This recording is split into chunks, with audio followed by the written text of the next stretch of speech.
À chaque naissance correspond un positionnement de planète au-dessus de la Terre. C'est ce que l'on appelle la bande zodiacale. Elle se définit par le jour, l'heure et le lieu de naissance. Ainsi, chaque enfant a son thème astral spécifique. C'est comme s'il était placé dans son berceau, au centre de cette sphère, qui peut représenter la Terre entourée de la voûte céleste. J'ai pris l'exemple du thème astral d'un petit garçon du signe du Sagittaire, né le 23 novembre 2002 à 16h20 à Lyon. Autour de lui, dans le ciel, plusieurs fées se sont penchées. 2 luminaires, le Soleil et la Lune, et 7 planètes, Mercure, Vénus, Jupiter, Saturne, Uranus, Neptune et Pluton. Chacune était positionnée dans une des 12 constellations que nous connaissons sous le nom des signes du zodiaque, avec ici le Soleil en Sagittaire donc. Elles ont donné à l'enfant leurs énergies sous forme de qualités, de dons, d'aspirations, mais aussi de défauts et de tiraillements. Impacté par leur influence cosmique, le nouveau-né, comme une photographie, s'est révélé au monde avec une certaine base de personnalité qu'il aura l'occasion d'enrichir ou de modifier tout au long de sa vie. On observe également la constellation naissant en même temps que lui à l'horizon. C'est ce qui correspond à l'ascendant, qui est toujours au même endroit sur le thème astral. Ici, c'est celle du Taureau. On dit alors qu'il est Sagittaire, ascendant Taureau.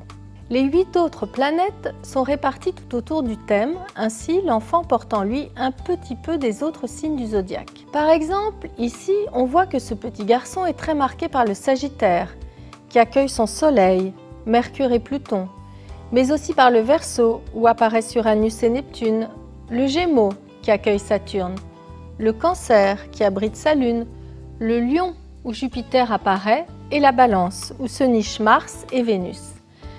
C'est cette grande réunion d'énergie planétaire qui caractérise ce petit garçon et qui explique que tous les enfants nés sous le signe du Sagittaire ne sont pas des clones.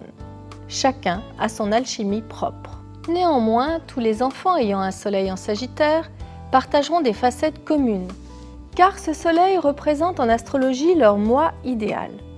Idéalement, qu'auront-ils envie de faire dans cette vie et dans notre société ?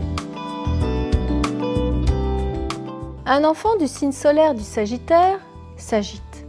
Une curiosité insatiable de tout ce qui est étranger à lui-même l'anime.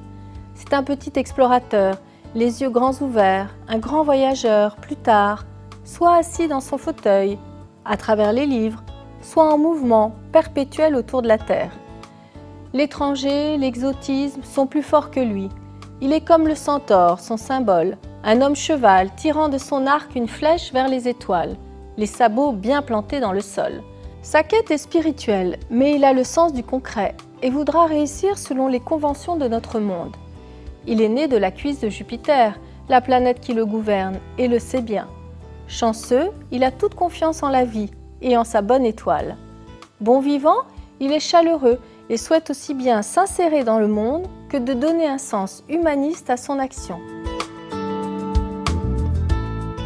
En tant que parent, vous l'aiderez en lui proposant le plus grand nombre de découvertes possibles à travers des activités extrascolaires et des stimulations personnelles. Vous vous régalerez de son enthousiasme perpétuel et de sa joie de vivre. Mais il vous faudra lui apprendre 2 choses importantes.